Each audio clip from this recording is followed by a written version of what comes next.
Bonjour, j'ai acheté mon robot tondeuse il y a 3 mois à peu près. J'angoissais un petit peu à l'idée de l'installer.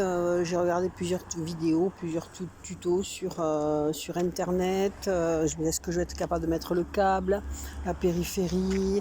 En fait, j'ai installé d'abord ma station de charge dans un endroit comme il le préconisait, à 1 mètre derrière et au moins 2 mètres devant.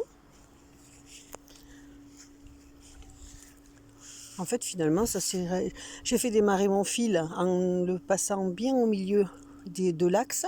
J'ai fait le tour de toute ma périphérie que j'ai mis à 40 cm des bordures. Et en fait, je me suis rendu compte que, comme il le préconisait, mais je me suis rendu compte que 30 cm ça suffit.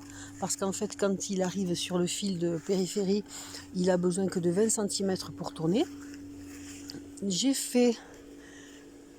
J'ai essayé de ne pas faire d'angle droit. Je ne sais pas si on voit bien le fil.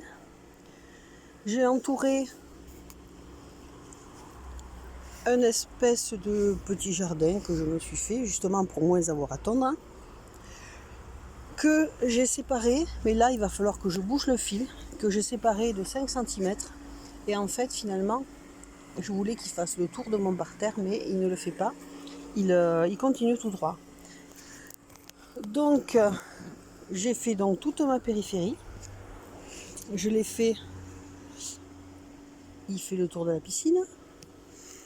Il va jusqu'au bout là-bas où il y a des endroits. Alors j'ai pas fait le tour de tous les arbustes et de tous les arbres. Bon, eh ben, il les détecte comme des obstacles. Pour l'instant, ça va. Et voilà, il fait sa tonte. Bon, pour l'instant, je surveille. Mais bon, finalement, en fait, je vois pas trop. Je pense qu'il tombe, mais j'avais rasé tellement que je vois pas trop s'il tombe. Enfin, a priori, il n'y a pas de raison.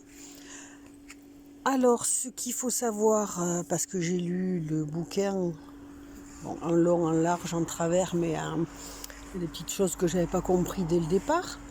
Je règle ma surface de tonte, je l'ai mis sur 4 heures de temps. J'ai vu dans le... Et puis au bout d'un moment, il va se charger.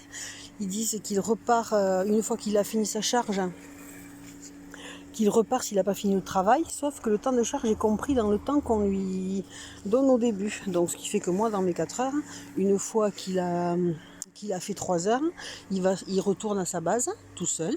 Il suit bien le câble périphérique. Il charge 1 heure et la lumière clignote comme quoi il a fait son temps de travail. Donc finalement, je pense que je vais le régler sur 6 heures. Comme ça, s'il y a 1 heure de charge entre les deux, il recommencera son travail. Et en fait, il tournera réellement 4 ou 5 heures. Voilà, c'était ça. Au départ, je pensais que j'avais mal maîtrisé la programmation. Pour le branchement des fils au niveau de la station de charge, c'est très simple, c'est bien expliqué. Et puis finalement, l'installation du fil. Bon, à deux, c'est plus fastidieux que difficile, c'est pas dur. Mais bon, voilà, je pense que pour un bon début, c'est un bon début.